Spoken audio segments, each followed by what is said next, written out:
pessoal da turma 301.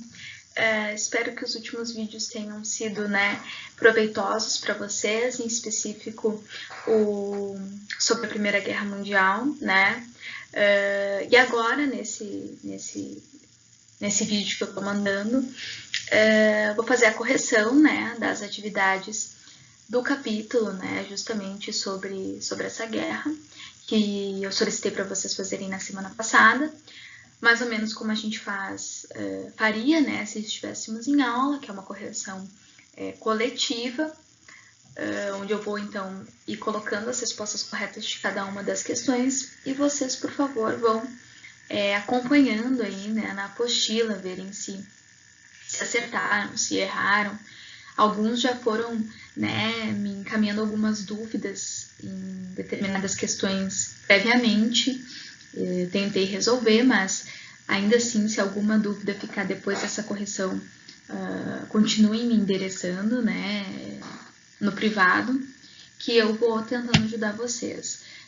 Também já quero dar os parabéns pela ótima participação dessa turma, nas atividades, sempre cumprindo ali com tudo que a gente coloca e prontamente respondendo pelo Classroom. Então, parabéns, praticamente todo mundo tá em dia na disciplina, e espero que a gente esteja, tanto eu quanto vocês, conseguindo avançar aí nos conteúdos de história desse ano, que é um ano decisivo, principalmente para vocês aí, que estão se formando.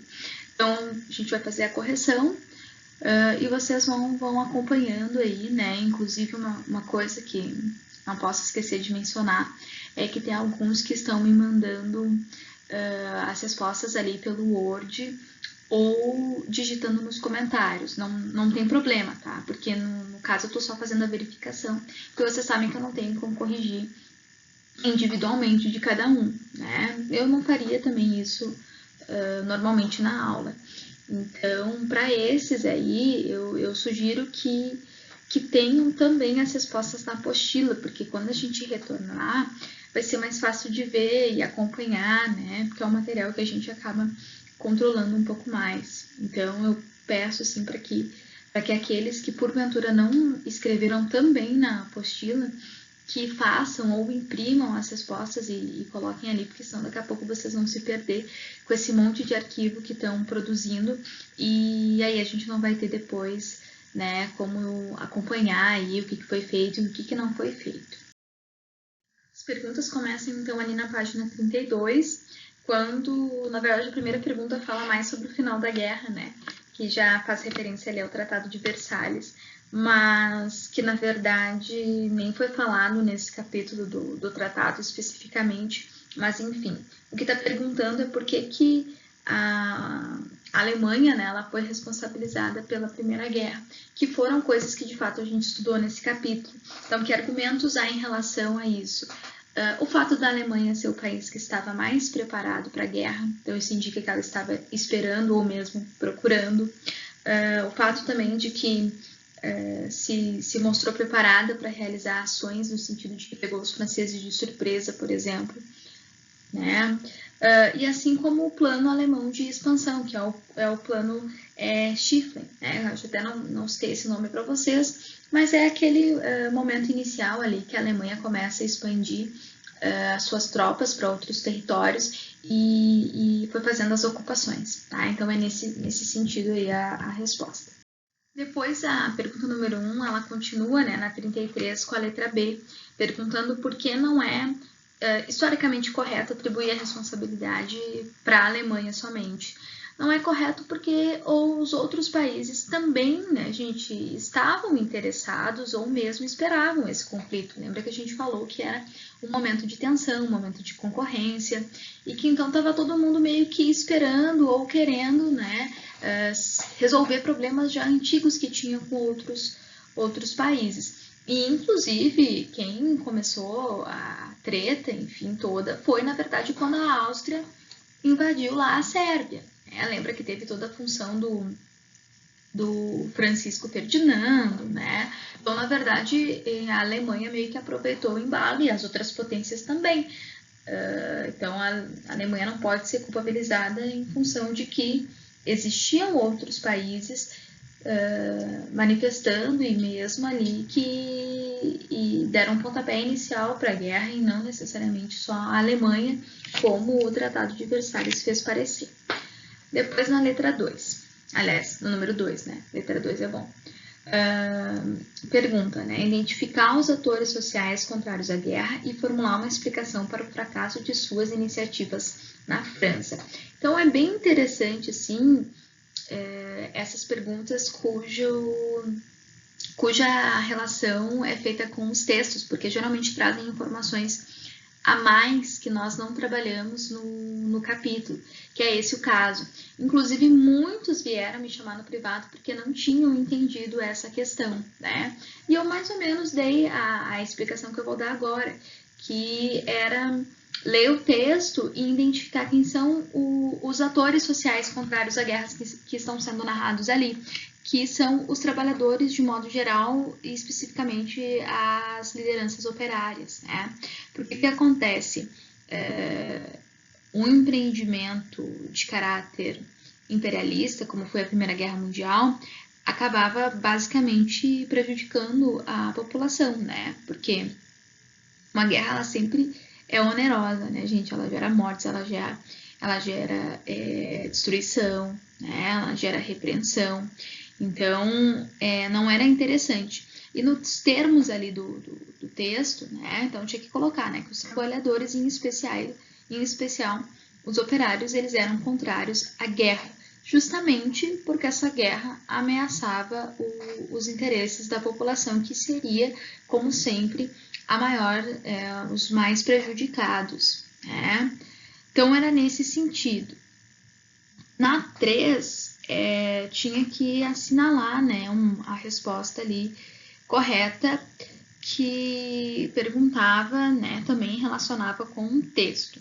E a resposta correta é a letra D, né, que de acordo com o texto anterior, a Primeira Guerra Mundial, então, assinalou a crise da cultura europeia baseada no racionalismo e no fascínio iluminista pela tecnologia e pelo progresso, certo? Então, estava falando ali das invenções, né, que foram surgindo e como a guerra ela promoveu uma ruptura lá na Europa, no sentido de que antes eles viviam um período de boa, assim, que é chamado de Belle Époque até, e com várias inovações, vários progressos, paz, né, avanços científicos, e com a guerra isso tudo meio que caiu por terra, assim, né, que instaurou aí 4 longos anos de destruição e conflitos, né, para aqueles países europeus.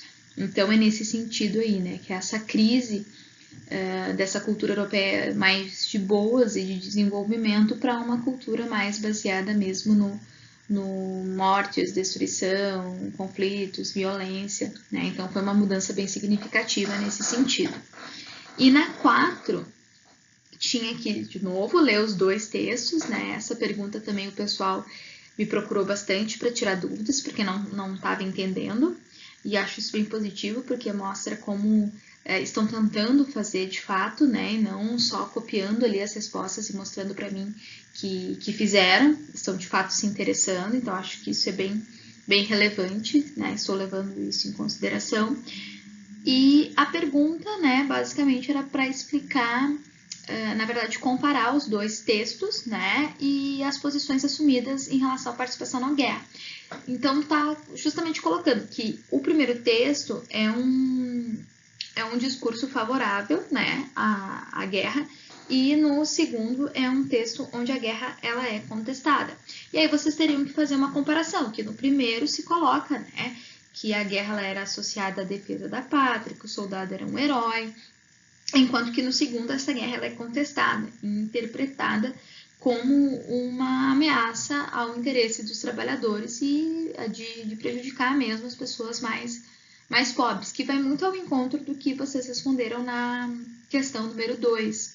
E isso, gente, é também uma reflexão importante para a gente fazer, de que como uma guerra, ela divide a população, né? A gente fala muito que uma guerra motiva e gera nacionalismo, no sentido de que, vamos defender o interesse do nosso país, da nossa pátria e tal, mas ela também divide, porque nem sempre uma nação ela é totalmente favorável à entrada do seu país num conflito, né? Enquanto se tinha um interesse nacional de se expandir, né, seus territórios em decorrência daquela questão imperialista, também tinha as populações mais pobres cujo interesse era só sobreviver, né, e não ficar entrando numa guerra que ia trazer mais desespero e mais pobreza para suas vidas. Então vejam esses comportamentos conflitantes em relação à guerra. Eu acho isso bem relevante assim do livro ter destacado nessas atividades, né? O que não foi feito ao longo do capítulo, mas que está contemplado de alguma forma e que a gente trouxe para discussão.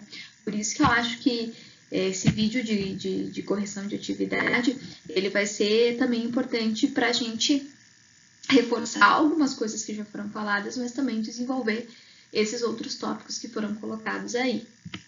Nas páginas 34 e 35, então a gente tem aquelas atividades complementares que vocês já têm, né, as respostas aí na apostila, estão no final do módulo, mas que eu acho relevante a gente comentar e fazer aí algumas considerações, né, sobre isso que foi pedido para vocês. Então, vou dar uma passada nas questões para a gente ver o que dá, assim, né, algum comentário geral importante para a gente seguir. Então, a número 1, na 34, tem aquela tabela, né? E aí pergunta, né, analisar a tabela e destacar a motivação do fenômeno apresentado e as suas consequências sociais. Basicamente, gente, a tabela está falando do aumento que teve os preços, porque, na verdade, diminuiu a produção, né? Tanto que o título do negócio é Decréscimo da Produção de Alimentos, e, em contrapartida, óbvio que quando a gente tem menos de um produto, esse produto ele tende a aumentar o seu valor. Então, alimentos essenciais para a população, em específico ali para a Alemanha e para a França, onde os números são mais significativos, né? Por exemplo, a carne, que, aliás, o leite, que é o que aparece nos 3, era menos 50% da produção de leite, ou seja, diminuiu 50% da produção de leite na Alemanha durante os anos de guerra, na França 45%, né? No Reino Unido um pouco menos, ali só 20%, mas ainda assim.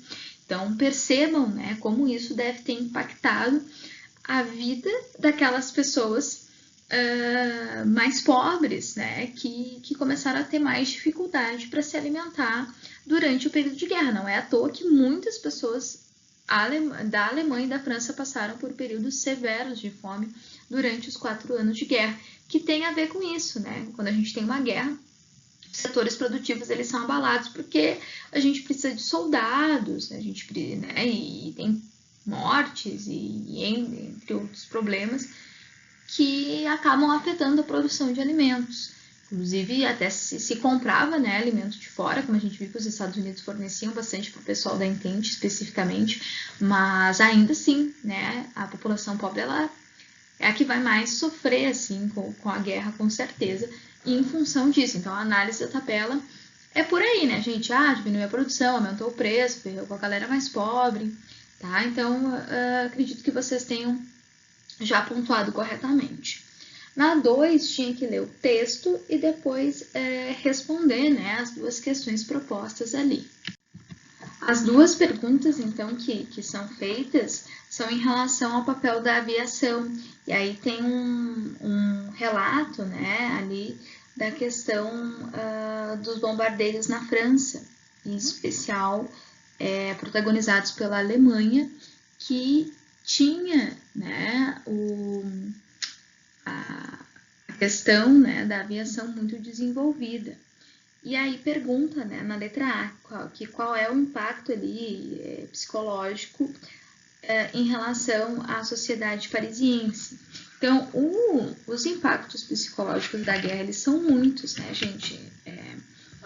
Enfim, se a gente for pesquisar aí até é bem interessante, mas nesse caso, esses aviões lançando as granadas sobre a cidade, a estratégia basicamente era essa, né, de promover uma intimidação dos franceses. No caso, colocar medo mesmo e tentar forçar uma rendição dos franceses em relação aos alemães, tá? E a letra B fala da questão do impacto na decisão do conflito bélico, ou seja, qual é o impacto da aviação no desfecho da Primeira Guerra Mundial. Na verdade, não foi o uso dos aviões que decidiram o conflito, né? Até porque, na época, esses aviões, como armas, eles ainda estavam em aperfeiçoamento. Então, na verdade, no início, os aviões eles eram usados mais para fazer missões de reconhecimento, se lançavam algumas bombas. E aí, no caso, a guerra ela continuava, né, por meio da infantaria e nos mares, com os encouraçados e com os submarinos. Então, os aviões eles estão sendo utilizados nesse sentido, mas eles não são decisivos para o confronto. Inclusive, a Alemanha, a gente sabe que perdeu, né, e que tinha os aviões mais desenvolvidos. Depois, na 3, tinha que marcar a alternativa incorreta, né, que no caso era a alternativa B, que é o controle e enfraquecimento dos Estados Unidos, de modo que essa nação não alterasse substancialmente o quadro geopolítico europeu. A gente sabe que não, né? Inclusive, a gente sabe que os Estados Unidos eles saíram extremamente fortalecidos e influentes após a Primeira Guerra Mundial. Inclusive, lá no textinho, né, tá falando, né, que de um mundo pacífico e democrático de Estados-nações sobre a Liga das Nações, de um retorno à economia mundial de 1913. Né? Meio que tá falando do entre guerras, certo, gente?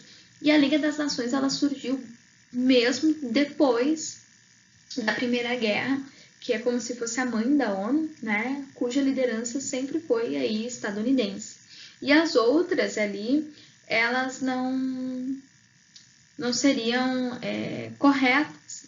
Aliás, elas seriam corretas e não incorretas, que é o que a pergunta pede, que seria o preenchimento dos vazios deixados na Europa pelo colapso do Império Austro-Húngaro. A gente sabe ali que teve uma reorganização do mapa, né?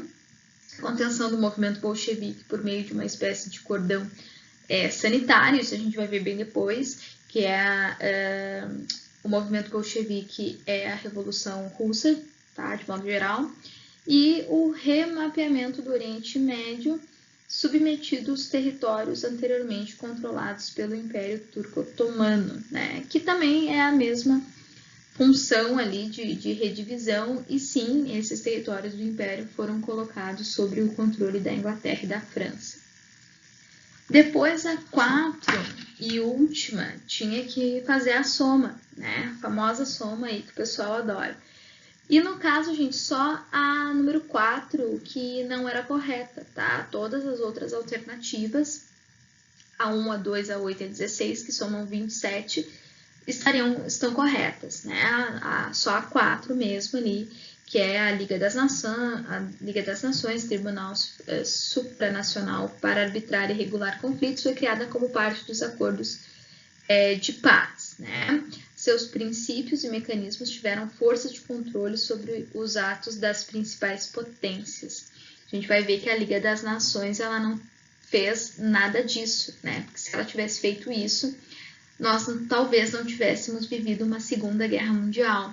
Então, é por isso que essa alternativa ela está errada, porque a Liga das Nações ela tinha esses objetivos, mas ela não conseguiu efetivá-los, ela não conseguiu manter, né, a paz lá na Europa, muito pelo contrário. Espero, então, que vocês tenham conseguido fazer as correções, que estejam aí com o material de vocês em dia. A gente segue, né, com esse modelo de aulas, sabe-se lá até quando, torcendo para que logo essa situação passe, que a gente volte para a nossa normalidade. Conto, né, como já venho contando com a colaboração de vocês para a manutenção das nossas aulas de história. Qualquer coisa me remetam individualmente as dúvidas que ainda ficarem. Bons estudos, né, para vocês nessa semana e até uma próxima, então.